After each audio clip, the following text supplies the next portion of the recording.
Bonsoir à tous, ou rebonsoir à ceux que j'ai vus tout à l'heure quand on a fait la visite du cimetière de Tincourt. Donc c'est notre 6e et dernière conférence de l'année universitaire. Alors 6e, d'habitude il y en a 5, donc on en a fait une en plus cette année, à l'initiative du Pays d'Art et d'Histoire, qui a organisé la visite du cimetière de Tincourt juste avant, et puis qui viendra vous dire un petit mot, Camille viendra vous dire un petit mot à la fin de cette conférence sur ce programme, cette période de printemps des cimetières, et qui vous dira un petit peu ce que c'est et comment ça fonctionne. Donc 6e conférence. Alors pour ceux qui n'avaient pas suivi les premières, je vous le refais dans l'ordre. On a eu une conférence sur le théâtre avec sur Sacha Guitry, pardon. On a eu une conférence histoire sur les coopératives de la reconstruction avec Madame Villain, ici présente. On a fait une conférence sur la justice avec Tony Poulain du Courrier Picard. On a fait une conférence sur le protestantisme. C'était au mois de février, si je ne me trompe. On a fait une conférence aussi, la dernière, qui était sur les soins énergétiques, le magnétiseur. Donc vous voyez comme quoi les sujets sont très éclectiques cette année. Et on termine aujourd'hui par une conférence sur l'histoire et sur, en fait, les religions dans la Grande Guerre. Voilà. Et donc, pour présenter cette conférence, nous accueillons, et je le remercie d'être venu jusqu'à nous, Monsieur Xavier Boniface, qui est professeur d'histoire contemporaine, si je ne me trompe, à l'université Jules Verne de Picardie, et qui, alors entre autres, il va vous en parler après, a grandement participé à l'élaboration des panneaux de l'exposition à Rancourt, à la chapelle du souvenir de Rancourt, et donc il a fait une grande partie de cette exposition. Voilà, donc merci Monsieur Boniface d'être venu jusqu'à nous. On a le format habituel, c'est pas parce que c'est la dernière conférence qu'on change de format, un exposé. Donc Monsieur le professeur va faire un exposé, après on aura 10-15 minutes de questions-réponses pour préciser. Et puis, après, vous verrez la suite. Je vous la raconterai tout à l'heure. Voilà. Monsieur Boniface, c'est à vous. Merci beaucoup. C'est bon, vous m'entendez, le micro. Merci beaucoup, monsieur le maire, pour vos propos de présentation. Et puis, merci à vous, à toutes et tous, d'être venus m'écouter ce soir. Alors, je commencerai par référence à un ouvrage de Maurice Barrès, écrivain nationaliste de la fin du 19e, début du 20e siècle, qui, en 1917, publie un petit livre qui s'appelle « Les diverses familles spirituelles de la France ». Et dans ce livre, il montre comment les religions, parmi d'autres forces morales, soutiennent, il écrit, l'effort de guerre du pays. Et sa réflexion, on pourrait l'élargir au-delà de la France, à tous les pays qui ont participé à la Grande Guerre, aussi bien dans les États laïques, comme la France, comme ceux où il y a une religion officielle, l'anglicanisme en Grande-Bretagne, on l'a rappelé il n'y a pas longtemps avec le sacre de Charles III, ou l'orthodoxie en Russie. Alors, est-ce que ça marche bien? On va faire comme ça. Non. Désolé, voilà, ça va marcher. Alors, c'est une carte qui n'est peut-être pas très lisible, mais qui vous donne un petit peu la répartition au début du XXe siècle des grandes confessions essentiellement chrétiennes en Europe. Alors, il n'y a pas les minorités, ce qui est un petit peu dommage. Bon, la carte, j'ai fait avec ce que j'ai pu trouver, et notamment les minorités juives sur lesquelles je reviendrai. Mais globalement, vous avez la France, l'Italie, l'Autriche-Hongrie et la Pologne, qui est à l'époque entre l'Autriche, l'Allemagne et la Russie, sont des régions, des pays catholiques, l'Irlande. Le nord de l'Europe, protestant, avec différentes variantes, calvinisme, luthéranisme, anglicanisme. L'Est de l'Europe, la Russie et les Balkans, majoritairement orthodoxes, avec des noyaux, notamment en Bosnie, musulmans, et puis la Turquie, majoritairement musulmane. Et voilà. Ça, c'est vraiment, à très grands traits, la géographie religieuse de l'Europe, et celle qu'on va retrouver pendant la guerre. Et puis, je vous dis, avec des minorités juives et quelques autres minorités. Et ce que je voudrais voir, c'est comment ces religions ont vécu, ont contribué à la guerre, parce que le fait religieux, au début du XXe siècle, représente une force à la fois morale, culturelle, sociale, spirituelle aussi, et continue à exercer une grande influence en Europe, malgré une évolution vers ce qu'on appelle la sécularisation, c'est-à-dire un détachement, alors ça touche surtout l'Europe occidentale, malgré un détachement par rapport à la religion. Alors cette participation des religions à la Grande Guerre revêt, à mon avis, cette principale forme. D'abord, un aspect géopolitique. On a affaire à des églises, c'est-à-dire à des communautés de croyants qui sont structurées, hiérarchisées. Alors, le terme d'église, on l'utilise d'abord pour le catholicisme, on l'utilise aussi pour le protestantisme et l'orthodoxie, mais on va utiliser le terme de manière générique comme institution religieuse. Et ces églises défendent aussi des intérêts temporels pendant la guerre. Cette présence religieuse, elle est aussi institutionnelle parce que ce sont des organisations, des structures, des institutions qui se mettent au service de la guerre. C'est aussi, on pourrait le voir aussi sous un angle culturel, puisque les différentes religions véhiculent, transmettent, inspirent des représentations religieuses de la guerre. Par exemple, l'idée de guerre sainte ou de croisade, ce sont des notions qui sont issues de thématiques religieuses. Il y a une dimension sociale également à l'implication des religions dans la guerre, puisque les fidèles sont mobilisés. Dans certains pays, on le verra, ce sont aussi les membres des clergés qui sont mobilisés. Il y a une dimension théologique, puisque les religions s'appuient sur des théologies pour légitimer, pour justifier la guerre.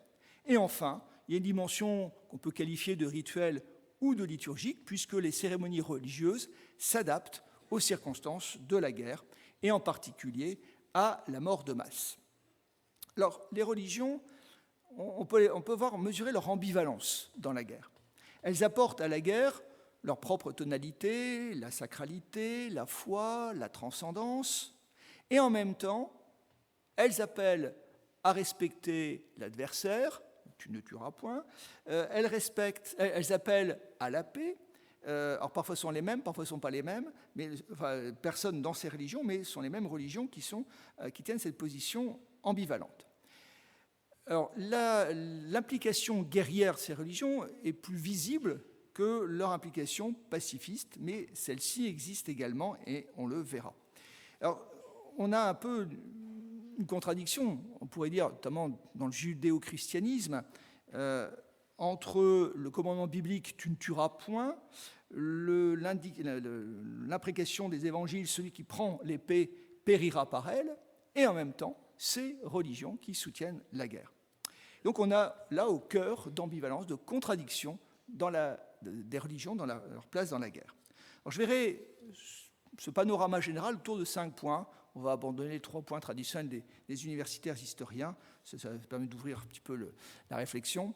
En voyant tout d'abord cet engagement massif des religions, on va aller voir ces religions, deuxième temps, sur le front, troisième temps, à l'arrière.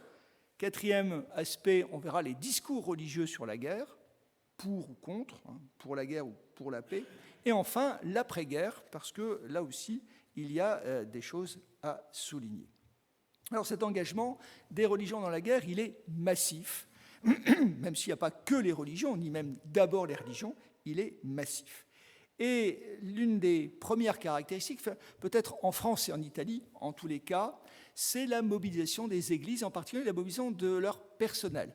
En effet, en France et en Italie, le clergé catholique, mais aussi les pasteurs et les rabbins, sont soumis au service militaire depuis la fin du XIXe siècle. On a appelé cette loi la loi des curés sac au dos, c'est-à-dire que les futurs curés devaient porter le sac au dos comme tout le monde.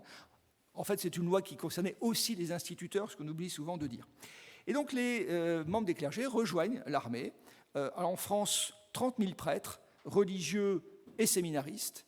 Pour le diocèse d'Amiens, le département de la Somme, il y avait à peu près 700 prêtres il y en a 200, et séminaristes. Il y en a 200 qui partent à la guerre. Pour vous donner un ordre de grandeur, mais le diocèse d'Amiens est déjà un diocèse un peu vieillissant. D'autres diocèses, en Bretagne, on est au-delà du 40% de mobilisés.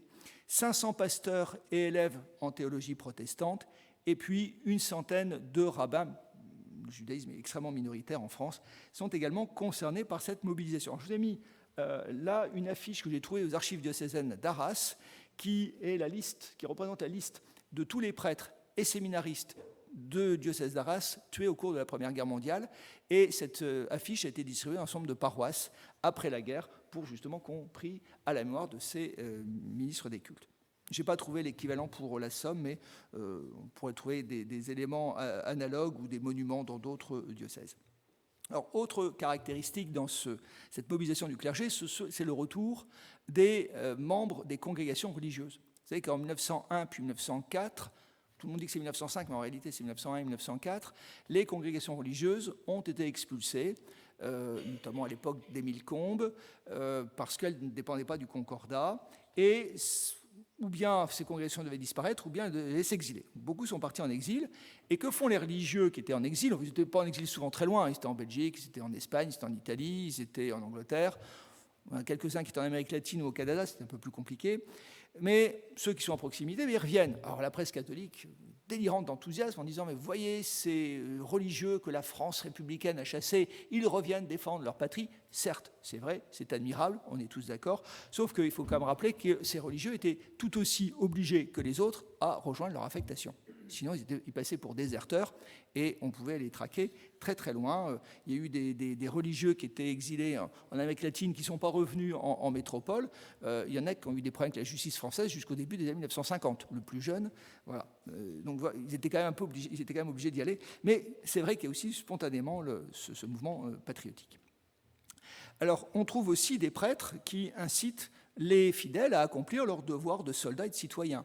En Grande-Bretagne, les pasteurs dans leurs paroisses relaient les appels à l'engagement auprès de leurs fidèles, puisque l'armée britannique, jusqu'à la fin de l'année 1915, ne recrute que des volontaires. La conscription ne sera imposée qu'à partir de 1916. Alors, cette mobilisation, c'est peut-être la chose la plus visible, moi en France et en Italie, elle s'accompagne aussi d'un regain de pratiques religieuses. En effet, on remarque, toutes les sources le disent, partout, dans toute l'Europe, on constate un réveil religieux et dans toutes les religions. C'est vrai que les mobilisés, leurs familles se tournent vers la religion parce qu'il y a la perspective des séparations familiales, il y a les périls que l'on pressent dans les combats à venir, même si on prétend que la guerre ne sera peut-être pas très meurtrière, on ne le dit pas très longtemps, mais on sent qu'il y aura quand même des périls, la vie quotidienne est complètement bouleversée, et donc des gens qui ont été croyants dans leur enfance, eh bien, retrouvent un peu la pratique religieuse à ce moment-là, et on le constate aussi bien chez les catholiques que chez les protestants, que chez les juifs. Et on voit une forte hausse de la fréquentation des lieux de culte dans les jours qui suivent la mobilisation. La mobilisation est annoncée le 1er août, qui est un samedi. Le dimanche, c'est le lendemain, le 2, il y a affluence lors des messes, on constate pour les catholiques, même dans les paroisses peu ferventes. Quelques exemples. À Amiens, on n'a pas été chercher très loin l'exemple, un témoin constate beaucoup de monde aux messes du matin, des soldats, des officiers en tenue, communient en grand nombre. À l'époque, on pouvait aussi assister à la messe sans communier. Donc c'est un élément d'attitude aussi qui est intéressant à souligner. À Morlancourt, c'est pas très loin d'ici, c'est près d'Albert, à l'annonce de la déclaration de guerre, c'est un témoignage de l'abbé Laloy, qui était le curé de ce village et qui a rédigé ses souvenirs. Nous étions consternés, émus, mais l'heure n'était pas au gémissement, mais au devoir, et le tocsin sonna. Et du coup, dans le village, la vie s'arrêta. Le lendemain, qui était un dimanche, je continue à citer l'abbé Laloy, la vieille église était remplie comme au plus grand jour. On ne chanta pas la messe, et dans le silence recueilli de tout le peuple, notre prière s'acheva en sanglots. Alors on ne chanta pas la messe, parce qu'il y avait ce qu'on appelait les messes basses, puis les messes chantées, et donc du fait de la proximité de la guerre, eh bien, on décide de ne pas chanter la messe, de ne pas avoir une dimension festive. Les églises participent pleinement aux unions sacrées que l'on trouve également dans toute l'Europe. En Allemagne, on parle de Burgfriede, la paix des villes, la paix des cités. On trouve à peu près partout. Les tensions politico-religieuses s'apaisent. En France, le 2 août 1914, le président du Conseil, chef du gouvernement René Viviani, suspend l'application des lois de 1901 et de 1904 contre les congrégations religieuses. Enfin, plus exactement celle de 1904 qui interdit l'enseignement aux congrégations religieuses. Donc voilà, les congrégations qui n'étaient pas encore expulsées peuvent rester. Autre écho, alors ça c'est du côté religieux maintenant, on entend aussi des ecclésiastiques prendre position en faveur de l'union sacrée. C'est l'exemple de Monseigneur Dizien, l'évêque d'Amiens. Le 15 août, il est dans la cathédrale d'Amiens, il fait un discours, et il dit « Il avait suffi de montrer l'image de la patrie attaquée pour imposer silence à toutes les vaines querelles, à nos stériles discussions, à la voix troublante des égoïstes intérêts. » Les protestants, de leur côté, parlent de l'esprit de 1914. En Angleterre, au début du mois d'août, le Jewish Chronicle, excusez-moi mon accent plutôt picard de la manière de prononcer l'anglais, affirme, je traduis ce qui est, « L'Angleterre a donné tout ce qu'elle a pu aux Juifs, les Juifs donneront tout ce qu'ils peuvent à l'Angleterre. » Là aussi, une mobilisation. Des Juifs allemands affirment, on est en 1914, affirment de leur côté « Allemagne, ma patrie, judaïsme, mon héritage ». La guerre qui commence fait espérer pour ces Juifs allemands une symbiose judéo-allemande. On verra ce que ça a donné après. Néanmoins, il y a quelques petites interrogations. Il y a un pasteur français, qui s'appelle Loga, écrit « Il y a quelque chose de précaire quand même. Il s'agit plutôt d'un armistice et d'une trêve qu'une réelle communion des cœurs. » Alors, on peut voir quand même dans certaines communautés, notamment des minorités, qui étaient soumises antérieurement à des persécutions. Je pense en particulier aux Juifs de l'Empire russe. Alors, les Juifs de l'Empire, la carte n'est pas très lisible malheureusement, mais c'est une carte ancienne qui date de 1901. Je suis très content de l'avoir trouvée. Elle représente ce qu'on appelle la zone de résidence. En fait, la zone de résidence correspond aux régions où les Juifs peuvent habiter. Ils n'ont pas le droit d'habiter à Moscou, ils peuvent habiter que dans la région, ce qu'on appelle la zone de résidence qui se trouve à l'ouest, donc en Pologne. Et plus c'est sombre, plus vous avez une concentration de population juive qui reste quand même minoritaire à l'égard de l'ensemble de la population. Mais quand même, c'est là où on trouve les plus importantes populations juives. Et elles avaient été soumises depuis la fin du XIXe siècle, véritable persécution, on appelait ça des pogroms. Ça n'a pas commencé en 1941. Ça a commencé déjà dans l'Empire russe. Et donc, ces populations étaient soumises à de véritables persécutions. Dans d'autres pays, on n'est pas dans l'ordre de la persécution, mais il y a des confessions minoritaires qui sont traitées avec méfiance, qui sont considérées avec méfiance. Je pense notamment aux catholiques en Allemagne. L'Allemagne protestante, il y a de fortes minorités catholiques qui ne sont pas toujours bien perçues. Et qu'elles soient persécutées ou simplement l'objet de méfiance, ces communautés minoritaires soutiennent à fond l'effort de guerre. Il y a une adhésion patriotique de ces communautés minoritaires à l'effort de guerre de leur pays. Les Juifs polonais et de Russie soutiennent l'effort de guerre de la Russie. Les catholiques allemands soutiennent l'effort de guerre allemand. Pourquoi ? Eh bien, parce que c'est une manière pour eux d'affirmer leur fidélité, qui était toujours un peu mise en cause, à leur pays et à leur souverain. Et puis, c'est aussi une manière de prouver à ceux qui sont pleinement membres de la nation, alors même que le discours ambiant, c'était « ce sont des étrangers chez nous ». Voilà. Donc ce ralliement, cette adhésion à la guerre, c'est aussi une manière aussi pour eux de se protéger. Mais il y a quand même un véritable patriotisme. Et de fait, les persécutions en Russie s'arrêtent. Ça va reprendre assez vite, malheureusement. Mais pendant quelques mois, les Juifs ont été beaucoup laissés tranquilles en Russie. Alors, il y a quand même un pays qui fait exception dans cette ambiance d'union sacrée, c'est l'Italie. Alors, l'Italie n'entre en guerre qu'à partir d'avril 1915.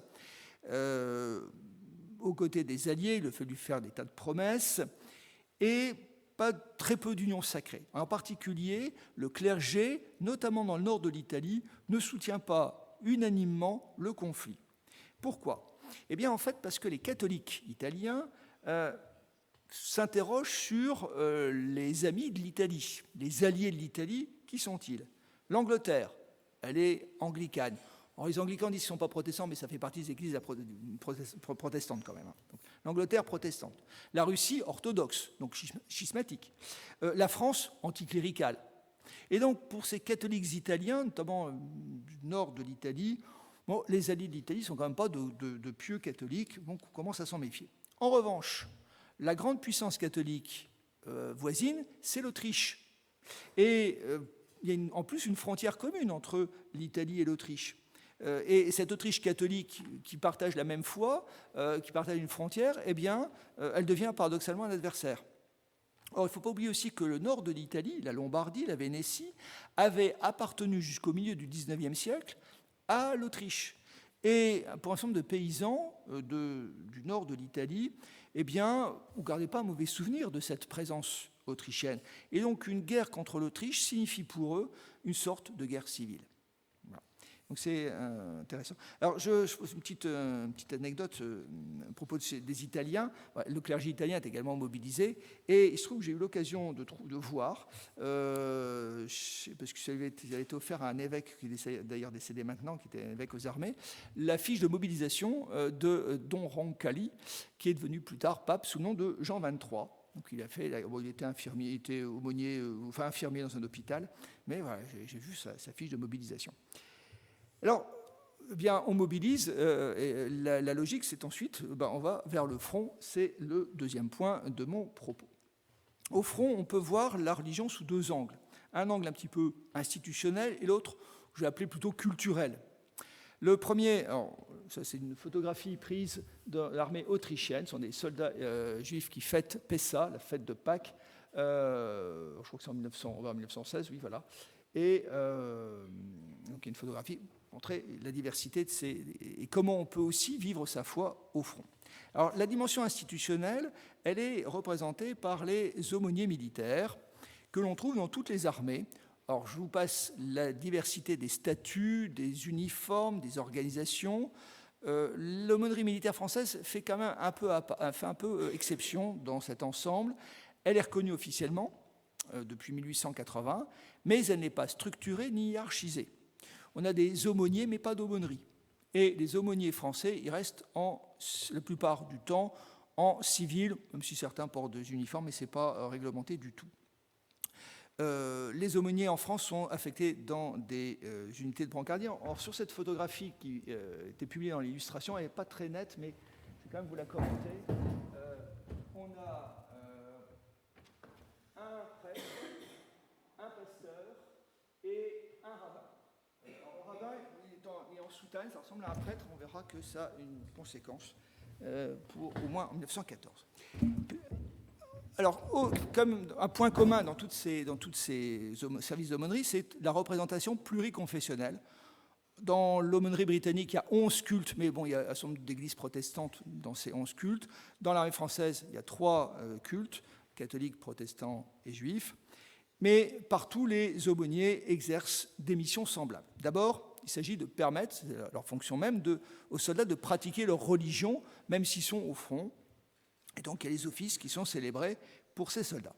Deuxième mission, qui explique, entre autres, pourquoi ils portent un brassard avec la Croix-Rouge.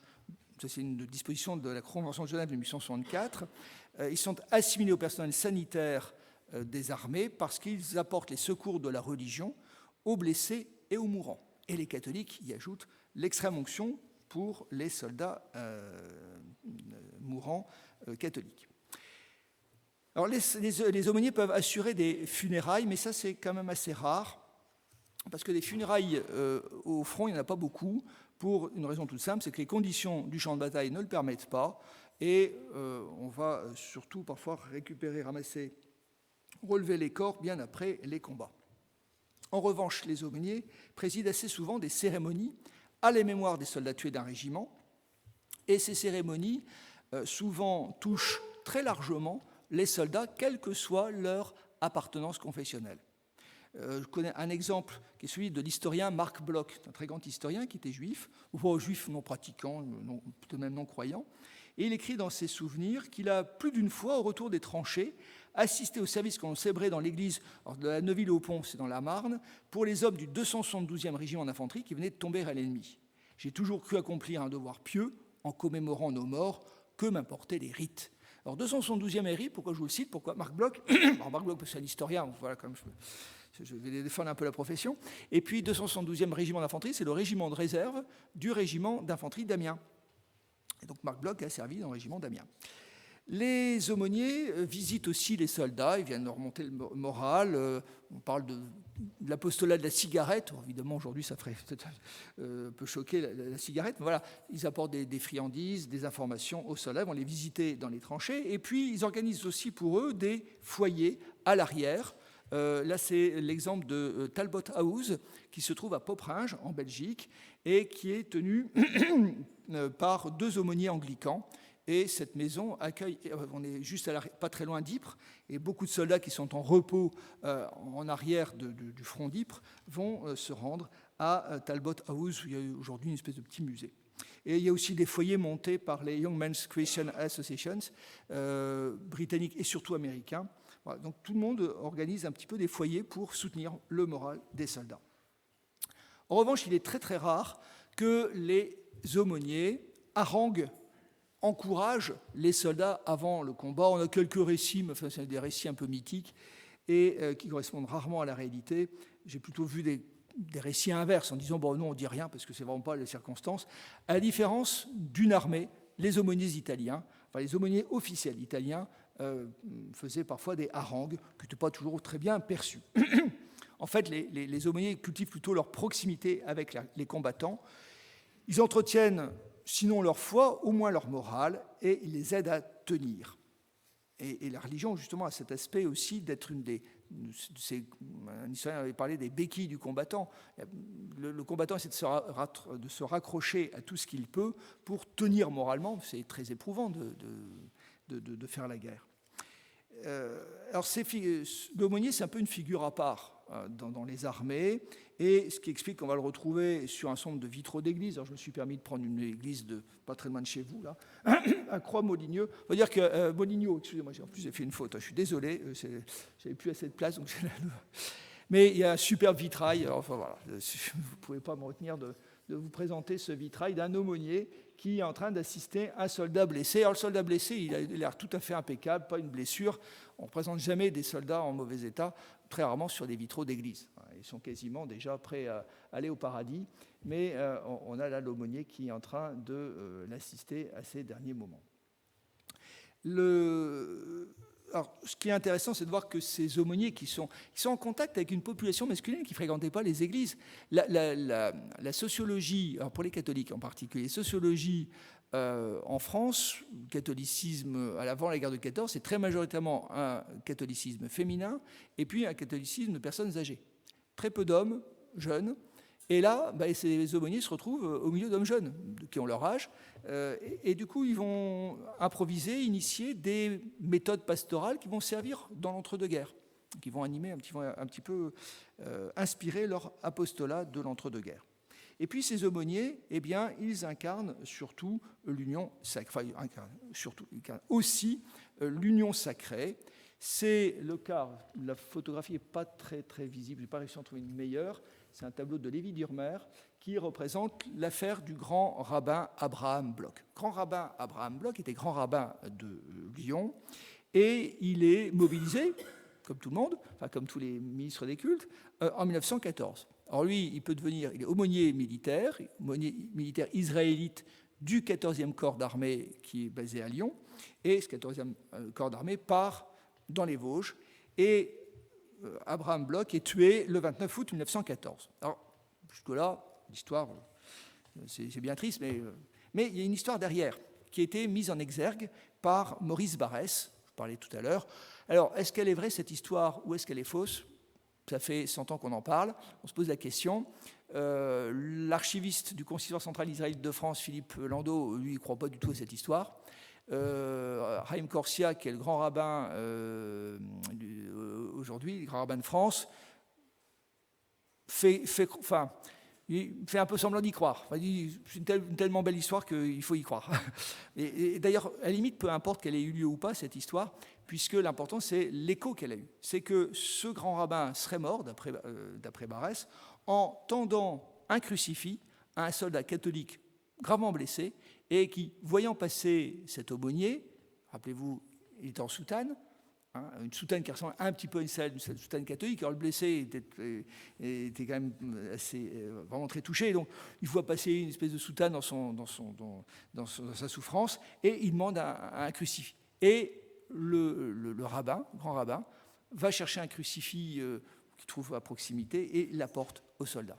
Et c'est à ce moment-là qu'il se fait tuer. Alors bon, c'est tellement l'histoire, enfin le journal de marche et opération du 14e corps d'armée ne parle pas du tout de cette histoire.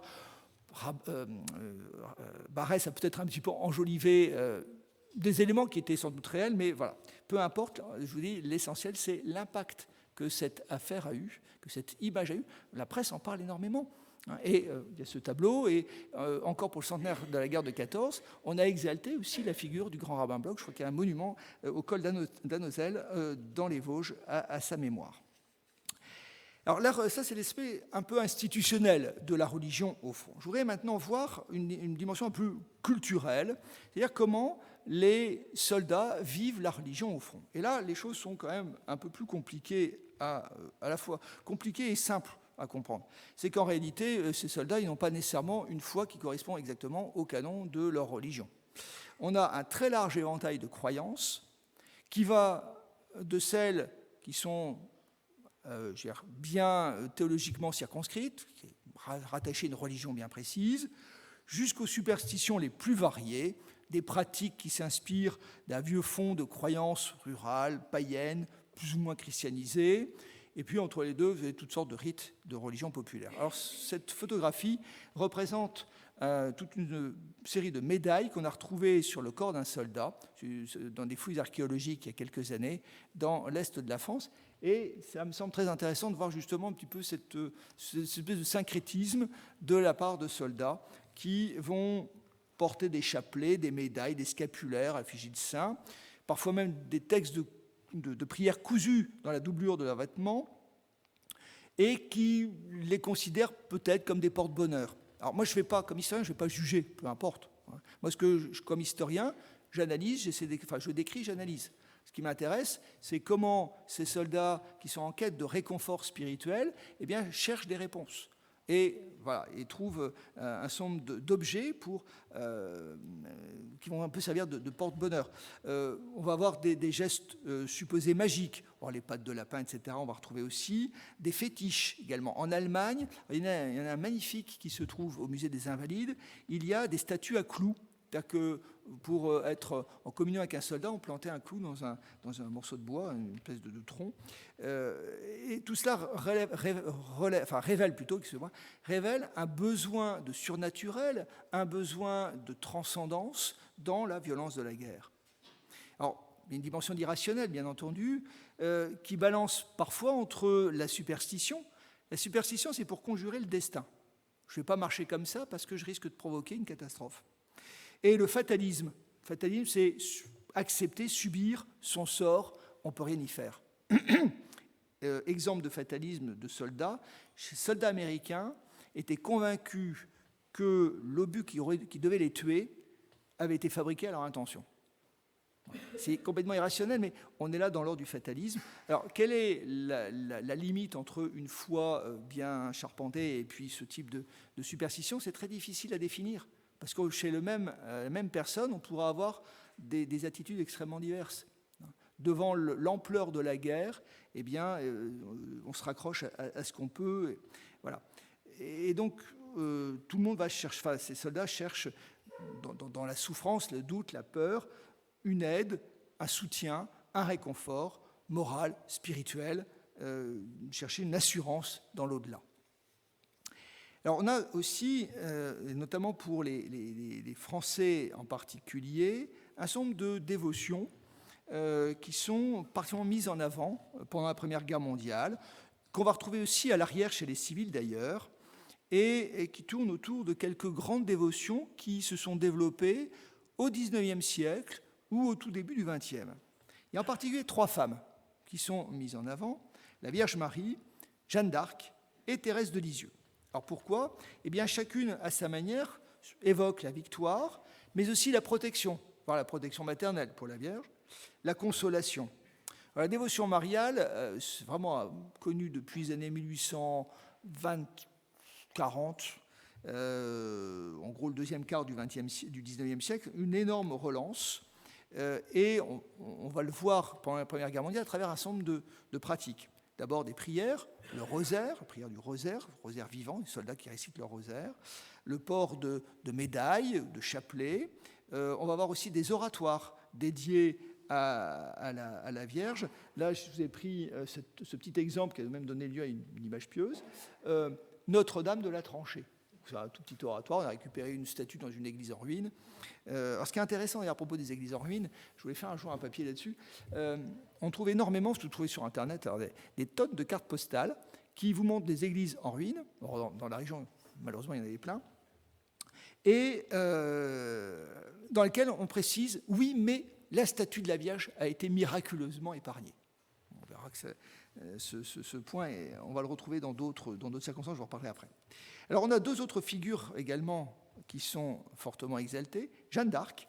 Jeanne d'Arc, elle a été béatifiée, c'est la première étape avant la canonisation, la reconnaissance comme étant saint, en 1909, et son culte s'est vraiment développé à partir de la fin du XIXe siècle. Et Jeanne d'Arc, elle a aussi l'avantage de rapprocher les républicains et les catholiques.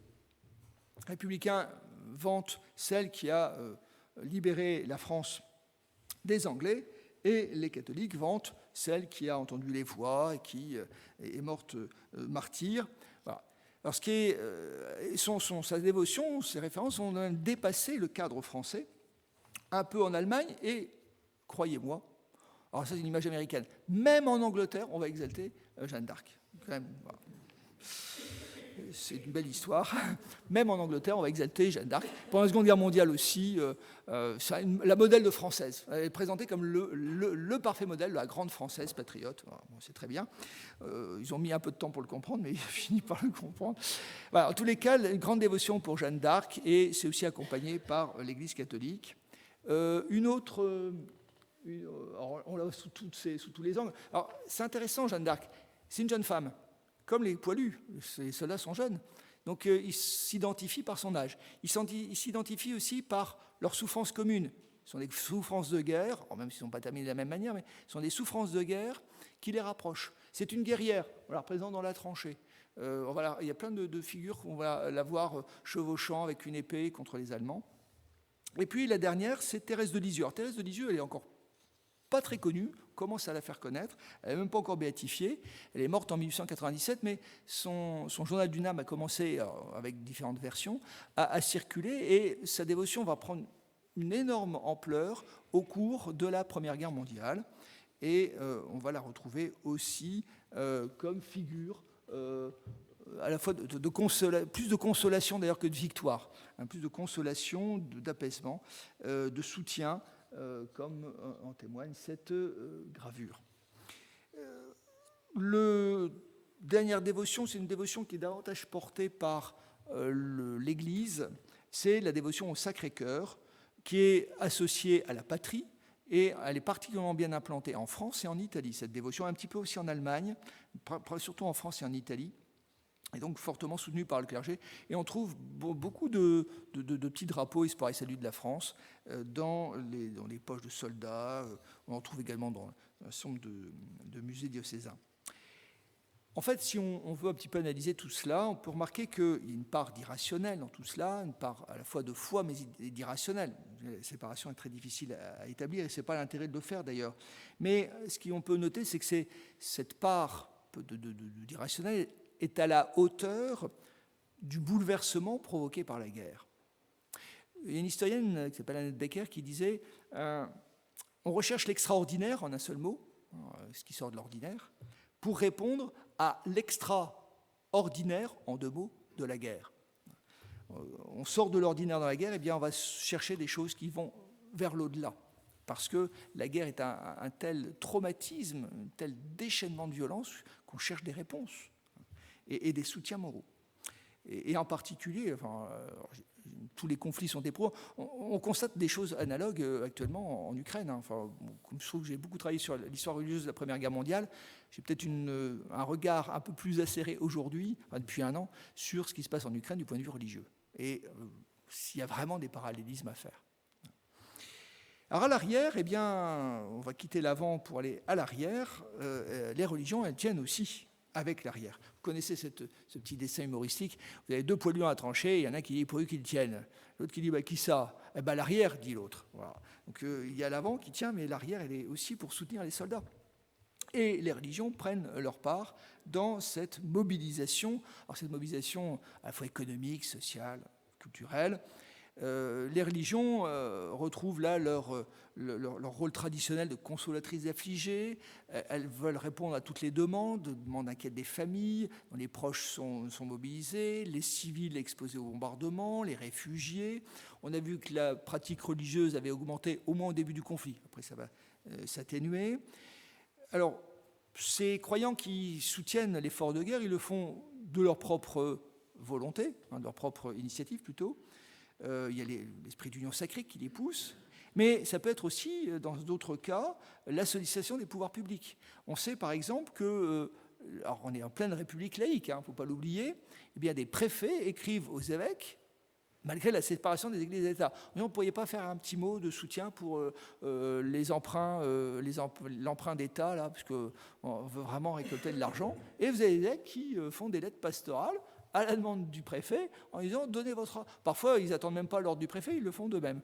Donc c'est intéressant aussi sur la relation Église-État. Alors, ceux qui s'investissent, enfin, celles qui s'investissent le plus sont les femmes, puisqu'elles ne partent pas à la guerre, elles ne sont pas parties aux armées. Et on va les trouver notamment dans des activités caritatives et humanitaires, parce que là, c'est un champ traditionnel d'expérience pour les églises, mais là, cette charité, elle est orientée désormais vers les soldats, vers les prisonniers compatriotes qui sont en Allemagne, enfin les Français en Allemagne, les blessés, les réfugiés. Mais il y a peut-être une limite quand même, ou une spécificité plutôt, ces solidarités.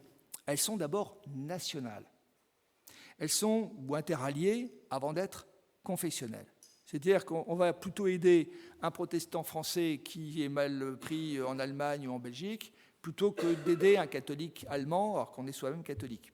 Voilà, on fait bien la séparation des choses et c'est assez flagrant. Par exemple, il y a un pasteur qui va visiter des camps de prisonniers allemands en France, notamment en Bretagne.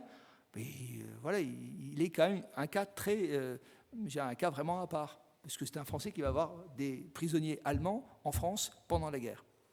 Ce n'était pas du tout normal dans l'état d'esprit des gens. Les ennemis, on les déteste, et on va s'occuper de nos amis, de nos frères, de nos alliés, de nos compatriotes. Bon. Donc il y a une hiérarchie des choses. Donc ça pose quand même des questions aussi par rapport au discours des grandes religions. En Allemagne, par exemple, on a une très grosse fédération d'œuvres catholiques qui s'appelle la Caritas Verband et qui fait un énorme travail pour renseigner les familles, qui diffuse des listes de morts, recherche des disparus, parce qu'en fait, un jour, vous savez quand même quelques semaines, il n'y a pas de courrier, vous ne savez pas ce qui est devenu votre mari, votre frère, votre fils, l'armée ne sait pas, parce que dans une bataille, enfin, on le sait particulièrement ici, il y a beaucoup de morts, mais ils ne sont pas tous identifiés. On a des morts parfois qui ne sont pas identifiés, et puis parfois on a des disparus sans corps. Mais, parce que le front a bougé, parce que l'artillerie a également pulvérisé les corps. Enfin, il y a des tas de situations qui font que très difficile d'avoir des renseignements précis. Et donc les gens se tournent vers tout ce qu'ils peuvent, le ministère de la Guerre, ils se tournent vers leur curé, ils font se tourner vers le Vatican parfois, ou vers telle association protestante. Bon, c'est pareil pour la Caritas Verband. Cette Caritas Verband s'occupe aussi des enfants des soldats, rassemble les bons livres, ceux qu'on peut envoyer aux soldats, puis aide aussi tous les Allemands qui sont internés à l'étranger. Et le rôle de cette Caritas Verband, qui est une association, c'est une fédération, est reconnue et soutenue par l'épiscopat allemand. Elle ne dépend pas du tout de l'épiscopat, cette association. Et elle est reconnue aussi par l'État allemand, ce qui montre l'intérêt de ce type d'organisation. On dirait aujourd'hui une ONG. On voit aussi des religieuses dans des hôpitaux militaires. Là, je vous ai mis le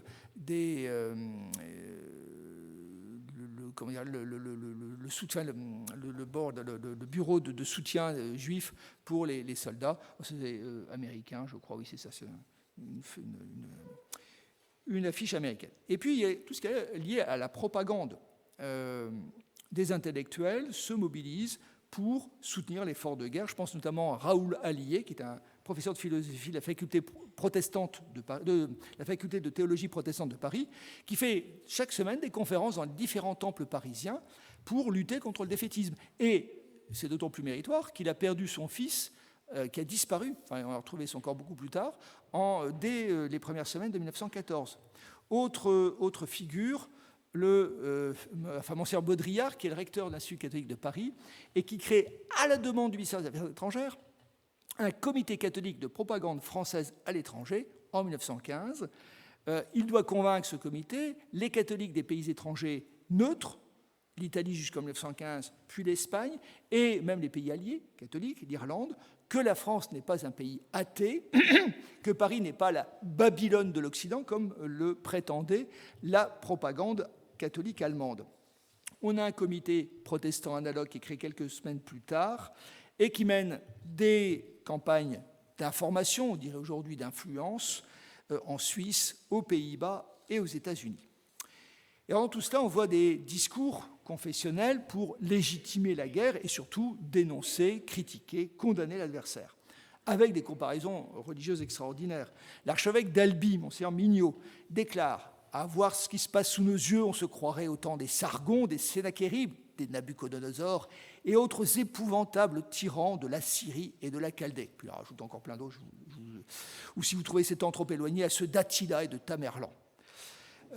Les références religieuses de la propagande renvoient par ailleurs à l'exploitation de destruction d'édifices religieux, en particulier la cathédrale de Reims, dont on accuse les Allemands de l'avoir incendiée de manière délibérée et volontaire. Les choses sont très complexes, tas de travaux là-dessus. En tous les cas, dans cette affaire, ce qui est sûr, c'est que les Allemands ont perdu la bataille de Reims, la bataille de la propagande autour de la cathédrale de Reims. Ils n'ont jamais réussi à prouver qu'ils n'avaient pas intentionnellement incendié la cathédrale. Mais du coup, ça nourrit toutes les polémiques. Localement, vous connaissez évidemment tous... Oh, ben c'est très gentil, merci. Localement, vous connaissez tous le cas de Notre-Dame de Brebières, qu'on voit dans un certain nombre de publications, et on accuse les Allemands de... Alors, en plus, c'est une basilique mariale. Les Allemands protestants, c'est que le protestantisme n'a pas de dévotion mariale, et donc on accuse sans état d'âme les Allemands de tout faire pour écraser, détruire tout ce qui peut évoquer la Vierge Marie, parce qu'ils sont protestants. C'est absolument pas prouvé, mais peu importe. On va avoir aussi des tas de cartes postales montrant les églises dévastées par les bombardements. Et à chaque fois, on dit que c'est la faute des Allemands, même si, dans un certain nombre de cas, c'est l'artillerie française ou anglaise qui les a détruites. Toutes les églises détruites dans notre secteur, là, certes, il y en a qui ont été détruites par les Allemands, mais il y en a aussi qui ont été détruites par les tirs de l'artillerie française et anglaise. Mais on va dire, mais c'est de la faute des Allemands. S'ils n'avaient pas été là, on n'aurait pas été obligé de tirer sur les églises. Bon, on tourne un peu en rond, hein, excusez-moi, mais...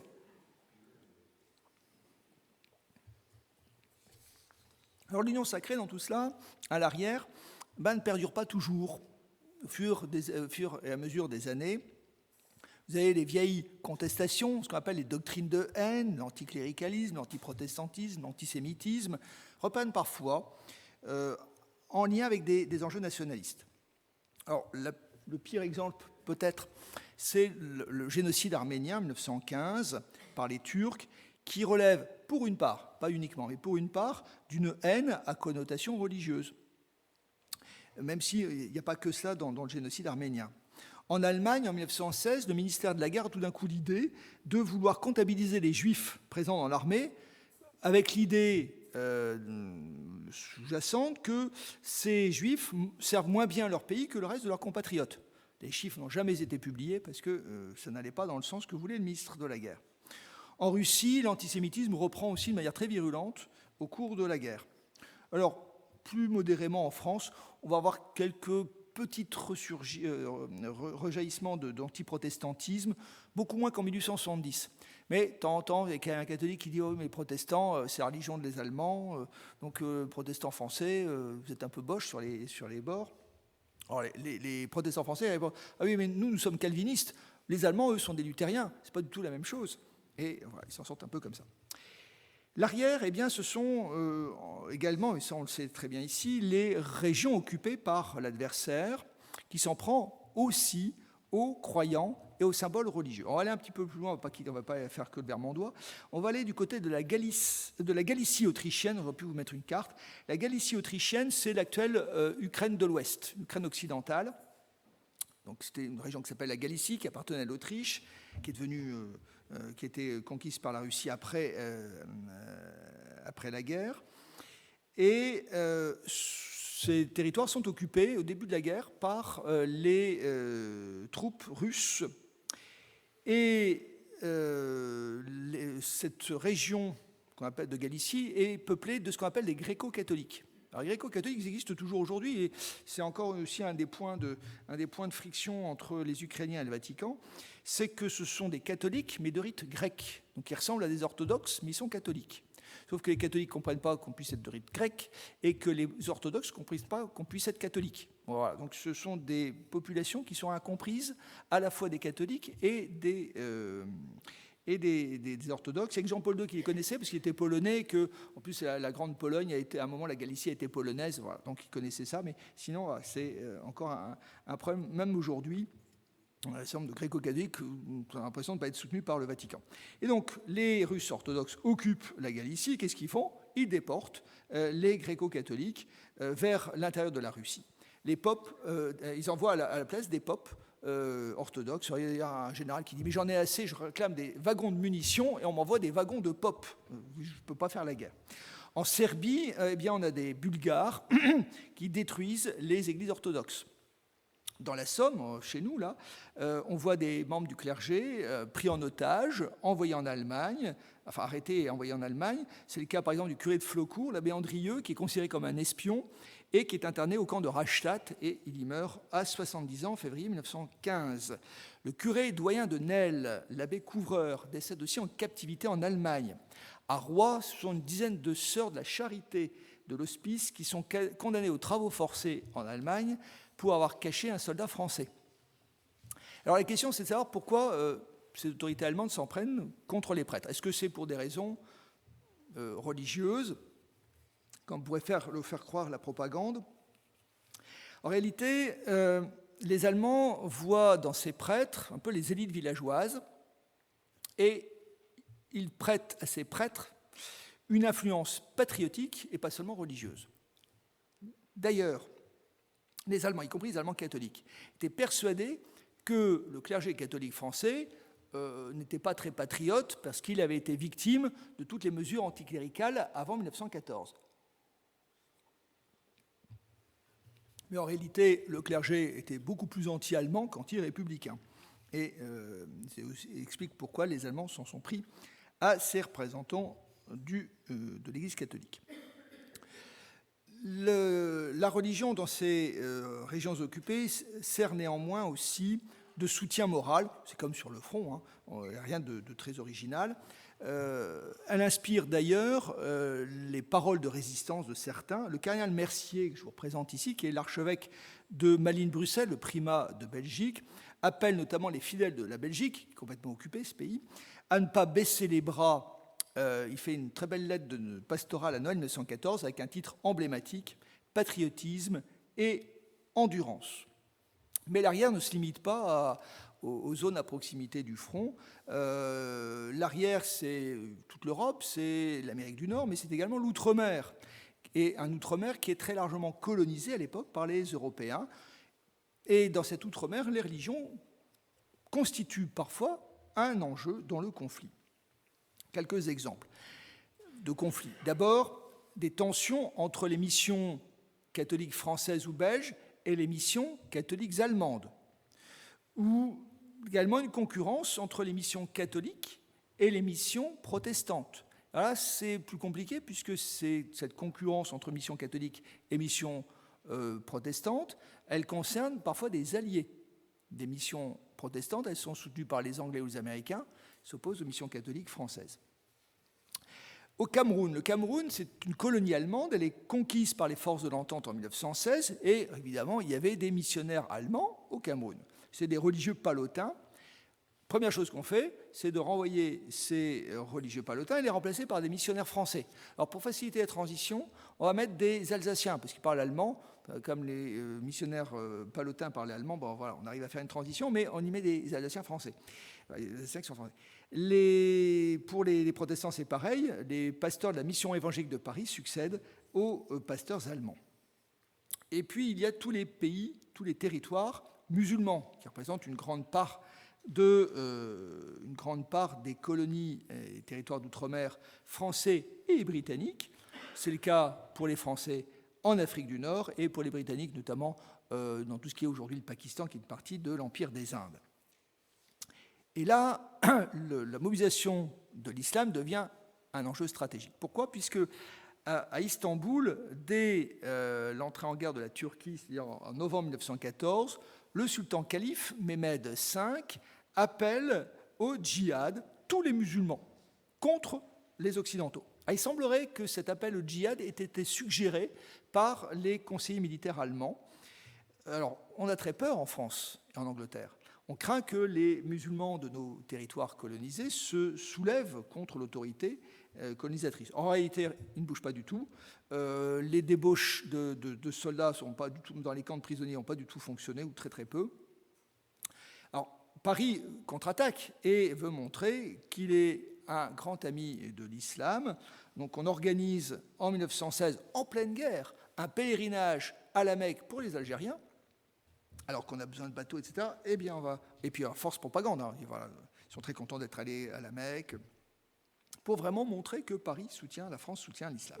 Et la même année, en octobre 1916, est annoncée la construction, on en parlait depuis très longtemps, mais la construction de la Grande Mosquée de Paris est annoncée juste après la reprise du fort de Douaumont par le régiment d'infanterie coloniale du Maroc. Donc voilà, c'était une manière aussi de rendre hommage aux soldats. Alors derrière tout cela, il y a un discours un peu contradictoire sur la guerre.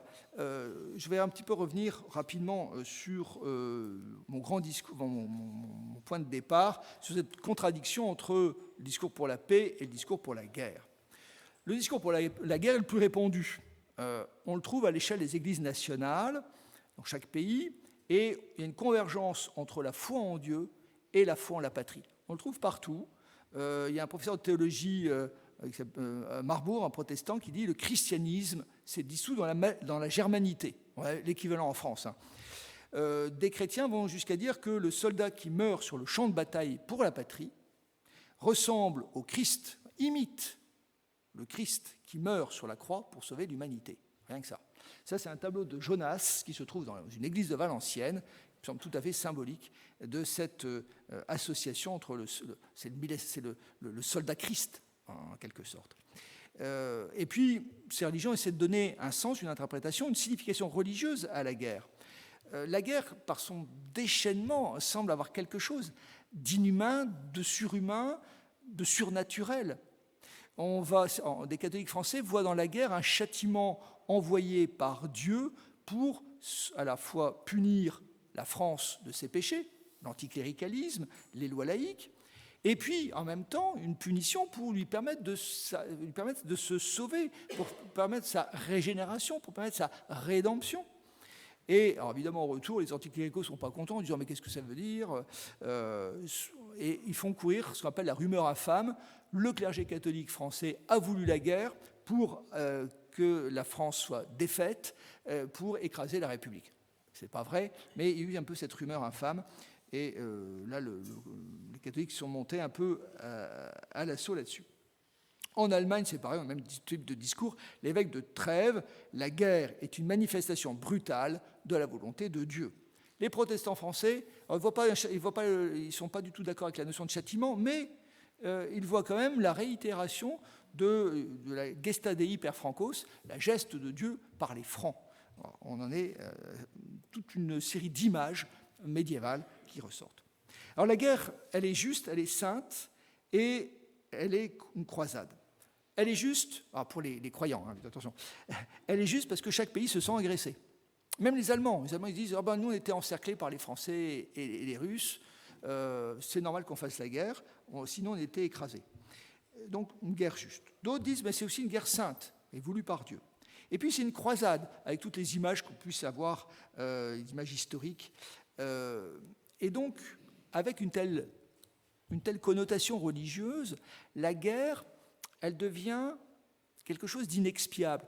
On ne peut pas faire autrement que la guerre totale, puisqu'il faut tuer Satan, il faut tuer le diable, et l'adversaire, c'est le diable. On fait une croisade, une guerre sainte contre le diable, contre celui qui va incarner le diable. Et on le trouve dans tous les pays. En Russie, alors la Russie, là je vous ai mis une photographie, mais qui n'est pas du tout prise en Russie, elle est prise dans un camp militaire français. Alors, il y a une brigade russe à Mourmelon pendant la guerre. Mais c'est tout à fait révélateur. Les orthodoxes annoncent qu'ils font une croisade avec l'aide de tous les saints de la Russie. En Allemagne, les Allemands remportent la victoire de Tannenberg sur le front oriental contre les Russes. La victoire de Tannenberg, c'est 21 au 31 août 1914, c'est juste avant la Marne. Victoire de Tannenberg, victoire allemande contre les Russes, à l'endroit même où, en 1410, les chevaliers teutoniques avaient été battus lors de croisades nordiques. C'est un peu une réponse 5 siècles plus tard. Alors le soldat qui meurt pour sa patrie, qui se sacrifie pour sa patrie, dans une forme de croisade, apparaît parfois comme un martyr. On le voit d'ailleurs sur certains vitraux avec une palme de martyr. Mais chez les catholiques, il y a de grands débats théologiques là-dessus, parce que quand même, le combattant qui meurt les armes à la main, c'est pas tout à fait la même chose que le martyr qui subit son sort sans pouvoir se défendre. Mais peu importe. On ne va pas juger ce qu'il en est. Ce qui m'intéresse ici, c'est ce type d'images, comment elles sont utilisées pour justifier la guerre et pour la rendre encore plus dure, au moins dans les mots. Donc, guerre sainte, guerre de religion, croisade, chacun, et ça il faut le retenir, est convaincu que Dieu est dans son camp. Et on va trouver des signes pour le prouver, des légendes, des prodiges. Je vais parler de mes cartes postales avec les statues de la Vierge qui avaient été épargnées. Voilà des signes qu'on va chercher pour dire « mais Dieu est avec nous ». La preuve, c'est que les bombardements allemands ont réussi à ne pas détruire les statues de la Vierge. Et puis on va avoir toutes sortes de visions, des rumeurs qui se propagent. L'une des exemples les plus connus, ce sont les anges de Mons. Ça, c'est au moment où les Britanniques reculent. Là, on est en août 1914, ils reculent en Belgique. Et puis, c'est un récit qui est formalisé quelques semaines plus tard. Les soldats britanniques auraient dit avoir vu dans le ciel une espèce d'ange, peut-être Saint-Georges, arrêter les hordes allemandes dans le ciel et annonçant que la guerre ne serait pas perdue. Autre exemple, on en a plein, moi j'aime beaucoup, j'en ai même trouvé en Russie, dans un hôpital russe l'été dernier, des soldats blessés en Ukraine qui ont vu la Vierge. Bon, voilà. Donc on est tout à fait dans ce type de phénomène extraordinaire. C'est vrai dans toutes les guerres. Et c'est vraiment intéressant qu'on puisse le voir encore aujourd'hui. Là, on est près de Sarrebourg, sur la route de Bulle. Il y a des gros combats le 20 août 1914, et puis un obus français détruit un calvaire. Et on voit, en fait, le calvaire est détruit, mais la statue, la croix est abîmée, mais la statue du Christ reste entière. Et on a l'impression que ce sauveur est en train d'exhorter plutôt les soldats à combattre. Alors, je ne vous parle pas de la statue de Notre-Dame de Brebières, dont on a dit que le jour où elle s'effondrerait, ça marquerait la fin de la guerre. On est aussi dans ce type de prodige. Alors évidemment, dans un tel type de discours, eh bien, les paroles de paix passent très mal. Le pape Benoît XV, qui est élu en septembre 1914, 3 septembre 1914, s'efforce de tenir une ligne de neutralité, je ne suis pas dans la guerre, et d'impartialité. Je ne soutiens personne. Je n'ai aucune faveur pour l'un ou pour l'autre. C'est encore un peu la position, enfin ça bouge un petit peu, du pape François aujourd'hui à l'égard des Ukrainiens et des Russes. Et les Ukrainiens sont furieux. Et comme les Belges en 1914, les Belges sont furieux que le pape ne les soutienne pas ouvertement. Parce que les Belges disent « mais nous on est catholiques, on a été écrasés par l'invasion allemande. Et le pape ne nous défend pas. » Et quand même, il y a quelque chose qui ne va pas. On a le même type de discours, c'est vraiment intéressant, un siècle de distance. Mais le Saint-Siège, il a toujours été dans une posture de neutralité et d'impartialité, enfin, à l'époque contemporaine, tout au moins. Et c'est compliqué pour le pape, puisque, on fait les comptes, 120 millions de catholiques dans les pays de l'Entente, surtout avec les Français, les Belges et les Italiens, 60 dans les empires centraux, en Bavière et en Autriche. Mais chacun réclame son soutien. Alors il fait plusieurs appels à la paix, il n'est jamais entendu, et surtout, il dénonce les massacres inutiles, l'horrible boucherie. Alors, ce type de formule ne passe pas du tout, parce que on n'a pas l'impression, dans les soldats à la boucherie, le suicide de l'Europe civilisée, les formules sont rudes, mais ça ne suffit pas. Alors il finit par faire une note de paix, le 1er août 1917. Alors, il avait commencé à discuter avec les Allemands en disant peut-être que les Allemands ils pourront évoluer. Enfin, il pensait qu'il y avait un point là-dessus, donc il y a son nonce apostolique qui va rencontrer les Allemands, mais ça ne va pas faire beaucoup d'effet. Sa note s'adresse au chef d'État. Donc il se positionne comme un chef d'État. Il se pose en souverain et qu'est-ce qu'il fait? Dans cette note, il invite à l'arbitrage et au désarmement. Alors, il faut déjà accepter, dans une guerre d'absolu, trouver quelqu'un qui soit capable de faire l'arbitre. Il appelle à une paix de compromis, sans vainqueur ni vaincu, fondée sur le droit. Ça, vous pouvez imaginer que c'était tout de suite rejeté. Il milite pour une remise mutuelle des réparations, ce qu'on appelle une condamnation réciproque. Voilà, les Allemands ils ont détruit des choses en France, les Alliés ont détruit des choses dans les pays des empires centraux. Allez, on passe ça par perte des profits. Sauf que les Français disent, et les Belges, nous, on a subi plein de destructions. Les Allemands, ils n'ont pas subi de destruction. Donc c'est inégal. Et puis, il recense les principaux litiges territoriaux qu'il convient de résoudre, mais sans citer les régions, précisément, et sans dire comment il faut faire. Alors, le pape ne propose pas de solution concrète. Il est neutre. Il se pose en médiateur. Il invite les belligérants à négocier, mais ça n'aboutit pas. Alors, en France, il a eu un tonnerre d'opposition, y compris dans le clergé. Il y a un dominicain qui est en chaire à Notre-Dame de Paris qui dit « Non, très Saint-Père, nous ne pourrons pas vous obéir ». Et on sait maintenant que non seulement il l'a dit en chaire à Notre-Dame de Paris, mais avec l'accord de l'archevêque de Paris. Après, le Saint-Siège s'est un peu calmé en disant, enfin c'est calmé, il n'a plus du tout parlé de paix en se disant si on se met à dos aussi les cardinaux archevêques des grandes villes, on ne va pas avancer. Et alors, en Allemagne, ils n'ont rien dit, mais ils n'en pensaient pas plus, ils n'en pensaient pas moins. Et en Italie également, ça n'a pas du tout été apprécié. Alors, du côté protestant, il y a l'archevêque luthérien d'Uppsala, qui tente aussi en 1917 de promouvoir la paix en s'adressant aux responsables d'églises protestantes des deux camps, et il n'y a que les neutres qui lui répondent, les Suisses en particulier, et puis les Suédois. Donc les croyants pacifistes dans les pays belligérants, on en trouve très très peu. Il y a les Quakers en Angleterre, mais ils ne s'opposent pas à la guerre. Ils s'opposent à faire eux-mêmes la guerre. Ils ne sont pas contre la guerre. Même les Quakers, ils sont dans une position un petit peu ambivalente. Voilà un petit peu l'état des forces, j'allais dire, à la fin de la guerre, ce qui nous amène, ça permettra de tenir un peu le temps, les conséquences, j'irai assez vite là, de la guerre sur les religions. On sait que la guerre a bouleversé complètement le monde, mais les religions aussi. D'abord, des conséquences matérielles, j'ose même pas vous les montrer, vous connaissez tous ces photographies de lieux de culte délibérément détruits ou détruits par inadvertance, les cathédrales, Reims, Ypres, Arras, Soissons.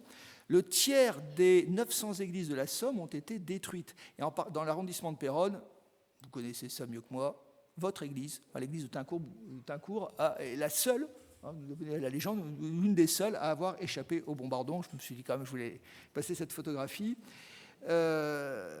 Alors, pourquoi beaucoup de destruction dans la Somme? Parce que ce sont des églises gothiques flamboyantes et c'est très léger comme structure.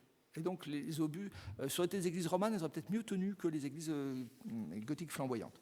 En tous les cas, on va reconstruire, et on reconstruit avec de nouveaux matériaux, avec du béton, on va esquisser de nouveaux styles architecturaux. Donc, à gauche, c'est le temple de Château-Thierry, refait avec l'aide des Américains, et à droite, c'est l'église de Roye. Alors, ce n'est pas parce qu'on est dans la Somme, mais quand même. Je pense que la Somme est sans doute le département avec l'Aisne où les églises de reconstruction sont les plus belles. On a eu vraiment des très bons architectes qui ont fait des très belles choses. Alors c'est un patrimoine qu'on n'a pas toujours tendance parce qu'il se dégrade, à voir de manière très favorable. Mais si on compare avec ce qui se fait dans la Marne, dans la Meuse, dans la Meurthe-et-Moselle, franchement c'est des horreurs. Enfin, ils sont très mal reconstruits. En Picardie, on a fait de très très belles réalisations.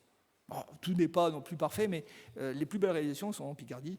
Il y a eu 2-3 choses dans le Pas-de-Calais qui ont été pas mal aussi, mais vraiment, la Somme et l'Aisne. C'est tout à fait objectif. Enfin, je ne dis pas de manière, pas parce que j'habite Amiens, mais voilà, c'est une réalité. Je me suis même permis de le dire une fois en faisant cette conférence à Nancy. Alors je me suis racheté en disant oui, mais à Nancy il y avait un très bon grand maître un très grand maître du vitrail, et puis le mobilier intérieur est très beau, mais l'architecture c'est pas ça. Deuxième remarque sur les conséquences, la guerre a, par son horreur, amené des chrétiens à se rapprocher. Les catholiques protestants, ils ne se parlaient pas du tout. Les catholiques et les protestants français vont se parler, les catholiques et protestants allemands vont se parler. Alors ça va avancer très doucement, mais quand même, il y a des progrès. On a des textes d'aumôniers militaires avec plein d'humour en disant j'ai dormi à côté de l'hérésie, représentée par le protestant ou par le catholique. Voilà. Troisième élément, alors ça va concerner qu'une infime minorité de personnes complètement isolées, c'est que quelques chrétiens se mobilisent pour la réconciliation des peuples. Et notamment quelqu'un qui est né dans la Somme et qui vivait à Paris, Marc Sangnier, un des fondateurs de la démocratie chrétienne, qui a joué un grand rôle dans les années 20 dans la réconciliation avec les Allemands, avec les catholiques allemands. Et puis la religion, après la guerre, c'est également la religion de la mémoire des morts, dans des sociétés très massivement touchées par le deuil. On voit par exemple ces grandes nécropoles comme Douaumont, comme Notre-Dame de Lorette, qui sont construite à l'initiative d'évêques. Douaumont, c'est l'initiative de l'évêque de Verdun, Monseigneur Ginisti. Notre-Dame de Lorette, c'est à l'initiative de l'évêque d'Arras, Monseigneur Julien. Voilà. Donc on a la chapelle de Rancourt, elle a été soutenue aussi par l'évêque d'Amiens, même si ce n'est pas lui qui en a eu l'initiative. Et puis, ce qui également rejoint un petit peu la grande histoire, la dimension géopolitique de la guerre sur les religions. Il y a des modifications de frontières, les grands empires russes, allemands, autrichiens et ottomans disparaissent, nouveaux États ont pris la place, et donc ça va modifier la répartition des grandes confessions en Europe. Par exemple, en Russie, eh bien, l'orthodoxie a été profondément affaiblie par la Révolution, puis par la guerre civile, et donc du coup, on va avoir l'exil, ou la persécution aussi de popes et de croyants, et l'éclatement également de toute l'Europe va entraîner la création d'églises autocéphales, c'est des églises nationales, dans un certain nombre de pays d'Europe. Or, ce ne sont pas que des créations de l'immédiate après Première Guerre mondiale, mais parmi ces pays, certains ont vu apparaître à ce moment-là des églises orthodoxes autocéphales, donc qui étaient plus rattachées directement à Moscou ou à Constantinople. Il en va de même pour les... Alors, je reviendrai après sur les Juifs. En Turquie, le patriarche de Constantinople a perdu énormément de son influence parce que toutes les populations orthodoxes ont quitté la Turquie, notamment à l'issue de la guerre gréco-turque de 1919-1922. C'est plus la Première Guerre mondiale. Oui, mais c'est une conséquence de la Première Guerre mondiale. Et donc, toutes les Grecs qui habitaient l'Empire ottoman sont chassés en 1922, et donc du coup ça fait perdre beaucoup de ses moyens et de ses fidèles au patriarche de Constantinople, qui conserve simplement sa primauté d'honneur que lui envie, que voudrait lui récupérer, et encore aujourd'hui d'ailleurs, le patriarche de Moscou. Ça, il y a une vieille rivalité entre Moscou et Constantinople pour la domination sur l'orthodoxie. Pour les Juifs également, il y a de profonds changements. Là, les régions, l'ancienne région de zone de résidence des Juifs, et on voit des pogroms également à la fin de la Première Guerre mondiale qui touchent ces populations. Alors dans certains pays, on va leur assurer des droits, notamment avec les traités de paix, mais quand même ça reste très fragile. Et puis également, dans le protestantisme, on a des équipes qui vont se transformer parce qu'on a l'arrivée d'églises américaines au début des années 1920 qui aussi contribuent à renouveler le protestantisme européen. Alors, pour conclure, ça me permettra éventuellement de continuer sur quelques questions. Ce que je voulais un peu proposer, c'est de relire, peut-être un petit peu prétentieux, mais d'avoir quelques clés de lecture religieuses de l'histoire de la Grande Guerre, parce que les religions sont également, à mon avis, j'essaie de vous le montrer, un point de compréhension du conflit. Vous parlez de l'Ukraine et de la Russie tout à l'heure, on pourra en discuter après. Je suis convaincu que ça a aussi une dimension qui est loin d'être négligeable là-dedans. Et j'en ai discuté également avec des gens de l'état-major des armées qui qui ont des idées assez arrêtées là-dessus, et je suis assez d'accord avec eux. Alors, qu'est-ce qu'on trouve? Un discours de guerre sainte, de guerre de religion, de croisade. On trouve aussi une présence institutionnelle, des aumôniers auprès des combattants. On voit un engagement multiforme, caritatif, humanitaire, social, en faveur des populations belligérantes. Et donc, ces religions contribuent à ce qu'on appelle un processus de totalisation de la guerre. On parle de guerre totale, ou plutôt de totalisation de la guerre. La guerre vraiment totale, c'est la Seconde Guerre mondiale, mais il y a un processus comme ça. Et les religions, par cette implication dans la guerre, contribuent à rendre la guerre davantage, plus totale, ce processus de totalisation. Parce qu'elles sacralisent la guerre. À partir du moment où la guerre devient sacrée, eh bien, on va vraiment se battre jusqu'au bout.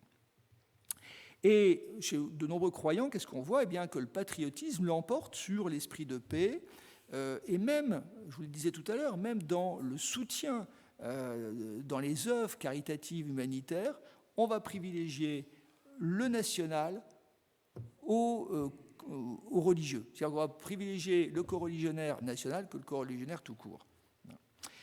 Et on ne va surtout pas s'occuper de l'adversaire souffrant, à l'encontre du discours de paix que tient la papauté, qui a un discours un peu qui est celui de Ius in bello. Il faut respecter le droit dans la guerre, essayer de promouvoir la paix, ou que les hommes des églises, les hommes d'église des pays neutres, je pensais notamment à Söderblom pour le luthéranisme, essaient de promouvoir. Et c'est là, je conclurai sur ce grand paradoxe, mais qui est également une des clés de compréhension, parmi d'autres, de la Première Guerre mondiale.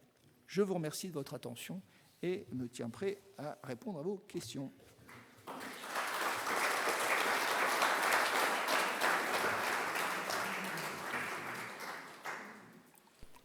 Merci beaucoup, professeur. Merci, Monsieur Boniface. C'était très, très, très intéressant de mettre en avant cette ambivalence entre l'esprit de paix, entre la guerre et les religions. Est-ce que il y a une... Voilà, Monsieur Leroy, je vous passe le micro. Oui, je voudrais évoquer, vous vous disiez tout à l'heure, Dieu avec nous. Et ici, dans le cimetière de Tincourt, même si ça n'a pas pu être vu ce soir, il y a une plaque datée de 1916, Tincourt 1916, avec d'un côté écrit en français « En souvenir des braves soldats morts pour la patrie » et en dessous « La Providence nous protège » et de l'autre côté, le même texte en allemand et en dessous « Gott mit uns ». Alors ça, c'est très rare. On l'a vu, on en voit pas mal pour la guerre de 1870, mais des tombes communes françaises... C'est pas une tombe, je crois. C'est pas une tombe, c'est un monument. C'est une plaque qui était posée... Et elle date de quand, cette plaque? 1916. D'accord. Alors, elle a peut-être été posée par les soldats, c'est les zones occupées, par les soldats allemands qui ont voulu rendre hommage aux soldats français qui ont combattu en 14. Moi, je vois ça. Je dirais comme explication, ça pourrait être ça. À l'arrière, les soldats entre eux, même si ils se battent, il n'y a globalement pas de haine pour l'adversaire. La haine, elle est plus dans le discours de l'arrière. Et donc, moi, je verrais bien que des soldats allemands apposer cette plaque, ça ne me surprendrait pas complètement. Parce qu'il y a quand même, au-delà évidemment de la belligérance, une forme de, je n'ose pas dire de solidarité, mais de compréhension. On sent que l'adversaire, il souffre les mêmes choses que soi, quoi. Tout le monde a les pieds dans la boue, tout le monde est soumis au bombardement, même si c'est l'autre, même si c'est l'adversaire. Voilà. Il y a même dans Orgelès, il raconte bien, en disant, voilà, quand on fait la bataille, on est prêt à tuer de l'Allemand, mais dès qu'on arrête la bataille, le prisonnier, on va lui donner une cigarette, on va lui donner un quart de vin. Voilà, moi, je ne suis pas complètement surpris finalement de cette plaque. Mais c'est très bien, mais il n'y en a pas beaucoup, malheureusement. La Providence nous protège. Comment vous le comprenez? Parce que là, c'est pour des morts, oui.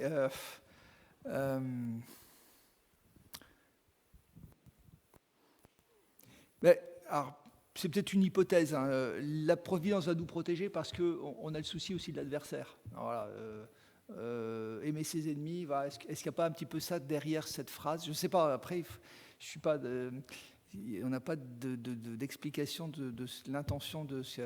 Mais c'est un croyant, manifestement, c'est un croyant qui l'a mise, qui l'a posée.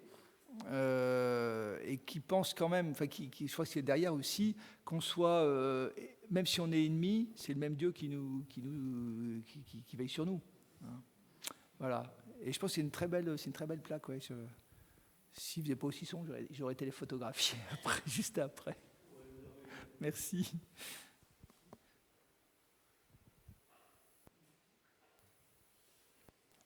Donc, si on n'a pas d'autres questions... J'ai peut-être une petite anecdote éventuellement.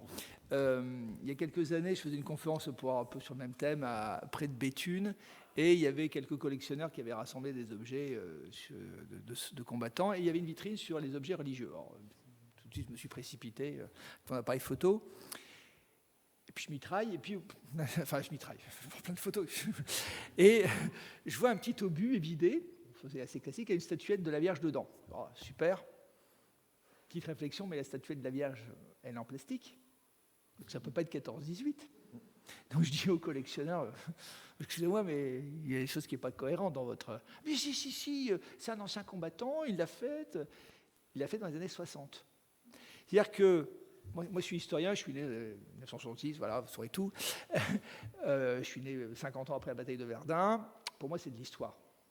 Mais pour cet ancien combattant, début des années 60, c'était le temps de sa jeunesse, c'était le temps de sa vie. Et de transformer ce petit obus en mini-chapelle, enfin mini-oratoire, un petit oratoire privé, avec une statuette de la Vierge même qui est postérieure, ça avait tout son sens.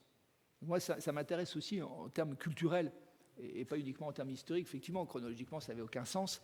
Mais pour le vécu de cet homme, pour la foi de cet homme, ça avait une grande signification. Donc ça me semble intéressant que finalement, la guerre de 14 ne se termine pas le 11 novembre 1918, et notamment dans les esprits. C'est-à-dire que ce monsieur, manifestement, 50 ans après, il avait encore la tête dans les tranchées. Les historiens parlent aujourd'hui de la sortie de guerre. La guerre ne se termine pas le 11 novembre. Alors, du point de vue géopolitique, elle se termine vers 1922. Après la guerre civile en Russie, après la guerre turco-grecque, avec les traités de paix, etc. Voilà, 1922, ça commence un peu à se stabiliser. Il faut 4 ans pour vraiment se sortir de la guerre. Et dans les esprits, dans les têtes, ça va encore durer très longtemps. Les deuils de guerre... on a fait une thèse de psychologie à l'université sur 4 générations. Parfois, des gens ont été traumatisés. Parce qu'il y avait quelqu'un qui avait disparu, c'était un secret de famille, on ne transmettait pas, et ça créait des troubles psychologiques sur 4. Voilà. Donc, la guerre de 14, elle a duré très très longtemps. Je pense qu'on a sorti maintenant, avec le centenaire, a fait beaucoup, mais c'est récent. Voilà. Donc, pardon. Alors, mais c'est une très belle conclusion, Monsieur Boniface, très belle conclusion. Je vais laisser la parole à Camille qui va vous expliquer un petit peu qu'est-ce que c'est le printemps des cimetières et dans quel cadre cela se passe.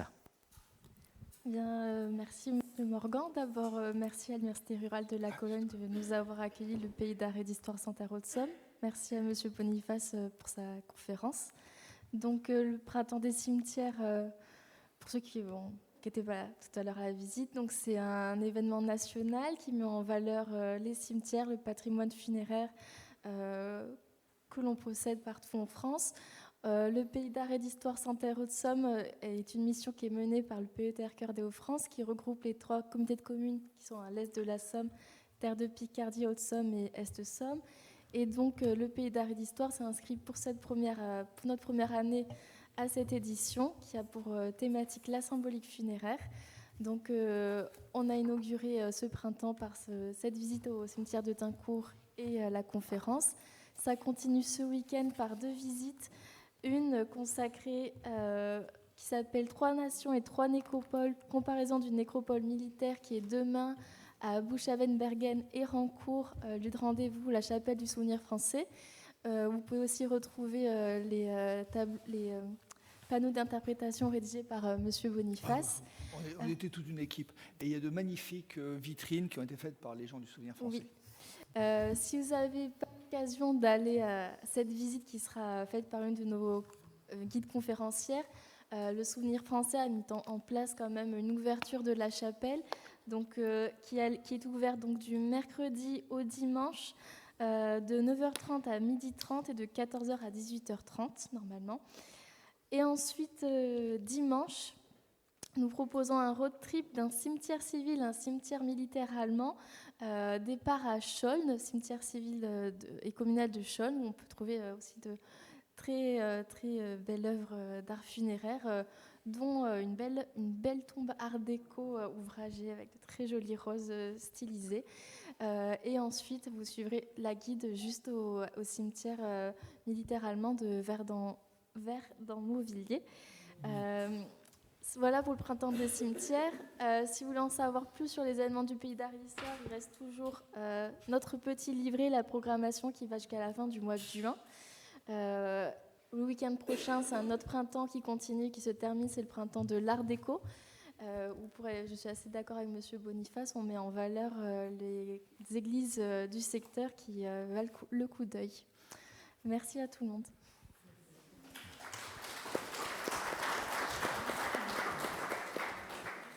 Alors, c'était la dernière conférence de... Alors, j'ai l'acquis, donc c'est l'acquis. C'était la dernière conférence de l'année universitaire. Merci, Monsieur Boniface, pour cette excellente conférence. Quelques petits mots pour l'année prochaine. Alors, l'année prochaine commencera très... Alors, je n'ai pas encore les dates, mais on vous les publiera sur... tous ceux qui ont laissé leur adresse mail, vous aurez un petit mot quand est-ce les dates, quand est-ce qu'on recommence et les différentes dates. Si vous n'avez pas laissé votre adresse mail, eh bien, vous pouvez toujours la laisser à l'entrée, il n'y a pas de souci. Et ça vous permettra d'avoir les actualités de l'université. L'année prochaine, on aura, comme les autres années, on aura 5 conférences entre octobre et avril-mai.